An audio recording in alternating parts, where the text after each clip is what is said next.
E passamos a uma outra possibilidade muito útil em Python, que é a possibilidade de partir uma instrução em várias linhas. Reparem, sabemos que a divisão de instruções em Python se faz por linhas. Em cada linha, uma instrução.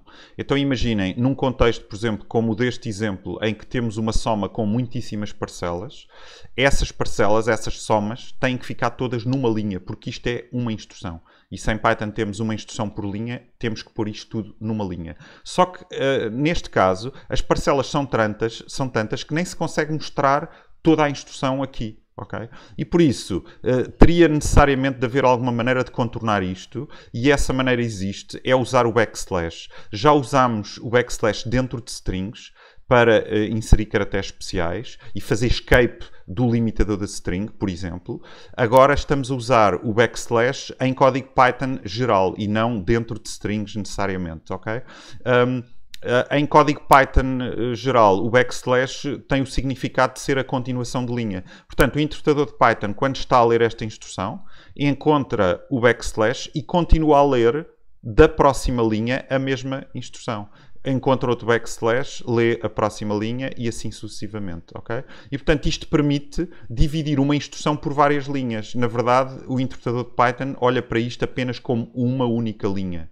Okay? A instrução está partida em várias linhas, mas é lida como se estivesse numa única linha, porque usamos o caractere continuação de linha. Okay? Então, vou passar isto para o idle. Coloco aqui uma linha de intervalo no output, como sempre. E vou passar, então, tenho que passar as linhas todas, porque há aqui umas partes aqui em baixo. Ok.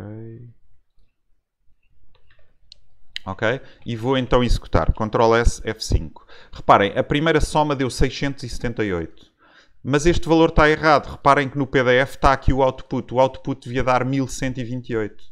É que no programa Python que foi executado para obter este resultado, estavam lá as parcelas todas. Só que como essas parcelas todas não cabem no PDF, elas não foram todas copiadas. E como não foram todas copiadas, o resultado que aqui está errado. Okay? Depois, a seguir, então, temos uma versão em que temos as parcelas todas e estão todas à vista no ecrã porque usámos o backslash para partir uma instrução em várias linhas. E, portanto, o interpretador de Python, quando está a ler esta instrução, lê o backslash e continua a ler da linha seguinte a mesma instrução. E, portanto, isto funciona, Ctrl S, F5, e temos uma instrução partida em várias linhas e não dá erro de sintaxe. Reparem que se eu tirar daqui os backslashes, isto vai dar erro. Ctrl S, F5. Ok? Deu inválido sintaxe aqui, onde está a barra vermelha. Porquê? Porque está aqui uma soma. O operador de soma tem que ter dois operandos. Um do lado esquerdo e outro do lado direito. Portanto, tem que haver alguma coisa do lado direito do sinal mais. Essa existe de facto, só que está na linha de baixo. Mas como o interpretador de Python divide uma instrução por linha, esta fica incompleta. E, portanto, dá erro de sintaxe, ok? E, portanto, podemos voltar aqui a colocar, podemos fazer undo aqui no idle, Ctrl-Z, Ctrl-Z, Ctrl-Z, Ctrl-Z, ok? E, então, assim, já voltamos a poder executar sem erro.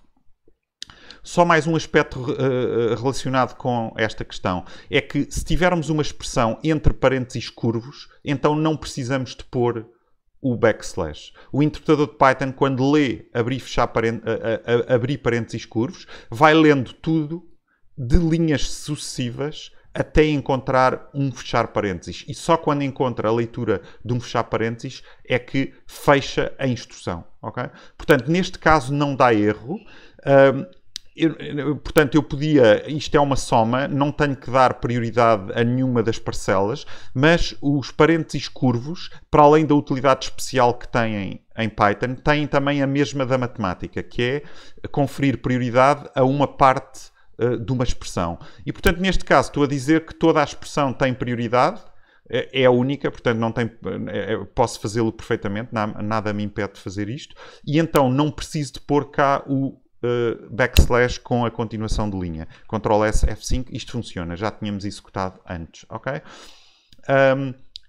Apesar de haver esta possibilidade, portanto, não é preciso pôr o backslash para incluir fins de linha entre parênteses curvos, entre parênteses retos e também entre chavetas. Ainda não vimos a utilidade das chavetas, mas vamos ver mais à frente, noutras aulas, a utilidade das chavetas.